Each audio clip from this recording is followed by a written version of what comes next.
Rev up your engines!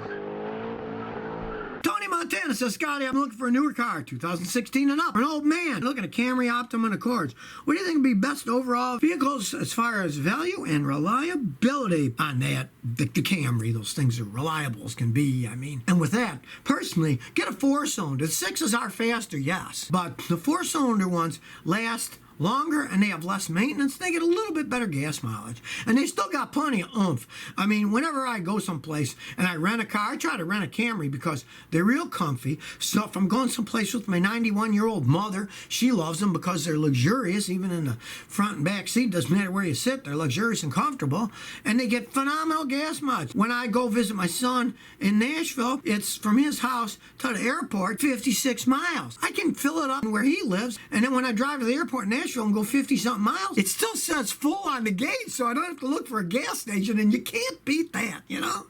I've rented other cars, and I still had to refill them, but not with those, because they get such good gas mileage. Armando Guerrero says, what's your opinion on the Honda Del Sol as a first car? They were a funky niche car. They were well made, especially the ones with standard transmissions. I have customers with them, and they still work perfectly fine. That said, you're talking about a car that's probably pretty old. They were from 30 to 20-something years old. You want a guy to check it out before you buy an old car like that, but if it's in good shape and you don't pay too much, hey, they can last a long time. They're solid built cars. They're Hondas. They make great engines, and if you get a standard transmission, now if you get an automatic, before you buy it, have a mechanic like me check it out, because if he says that the transmission's iffy, don't buy it, because to rebuild the transmission on that car correctly, it's going to cost you anything from $2,000 to $3,700. So don't buy it if the transmission is an automatic and it's starting to have problems. Aj Major says, what new vehicle is good to buy? They say the CV transmission suck. My wife wants a Subaru.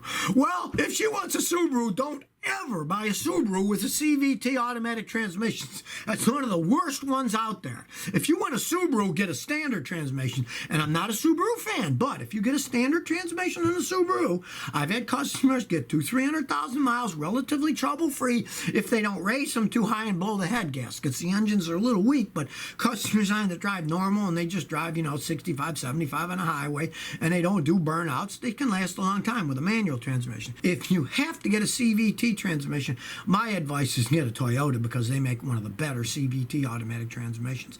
And that's because all these hybrid cars, they all pretty much have to have a CVT transmission. So Toyota's been making the CVT transmission in the Prius for 20 years now. It's their 20th anniversary. So 20 years of making that stuff, they make a pretty good CV transmission. They got the bugs out of it. Where a lot of the other people, they just started making them a few years ago and they don't have the bugs out of them yet. Jimmy Cabrera says, Scotty, I have a 2004 Nissan Sentra. It's running fine, but I noticed the coolant is rust orange in color. What should I do? Recently changed it, but it didn't do much. Thank you. A Nissan shouldn't be orange to begin with. What I would do, remove the thermostat from the car when everything's cold. Then flush. Take all the radiator hoses off. Flush the block using the garden hose. Flush the radiator. Flush everything all out until it runs clear. Then what you want to do, get the foreign car long life coolant. You can buy any company. Prestone, doesn't matter. Go to AutoZone, whatever place you can find, Walmart, and buy the best price you can get for the long life one, and it'll at least say 5 years or 100,000 miles or 7 years or 150,000 miles. Put that stuff in and then just live with whatever it does, because the color doesn't mean anything. It's a dye.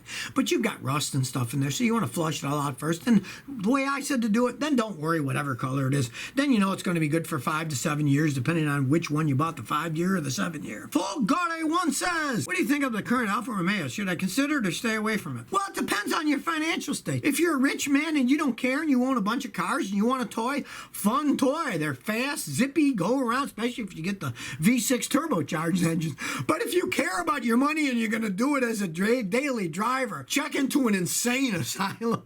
The Alfa Romeos are just as fall aparty as they ever were. Look at Fiat. I don't know if Fiat owns them or not. I think they own part of them or something, but whatever. The Fiat Fancy 500 is called Fiat Barra. That's got Alfa Romeo engine. They're pieces of junk. They just fall apart. They don't hold up over time, and you pay too much money. Fiat is even considering pulling out of the United States with the Fiat brand because they're so low in sales. And they were okay in the beginning, but then people saw what pieces of junk they were, and they stopped buying them. Anabolism says, I got a Mark 1 Focus. The clutch isn't slipping, but it engages at the very top. Is that bad? It just means that your clutch is starting to wear out. As long as it's not slipping, it's still there and working fine. It just means that it's wearing out. That has a self-adjusting clutch. The hydraulic fluid takes up slack as it wears, so as long as it works okay, just live with it. It's just a sign that it's worn. It gets higher and higher as it's worn, and eventually when it slips, then it's time to put a new clutch in. So if you never want to miss another one of my new car repair videos, remember to ring that bell.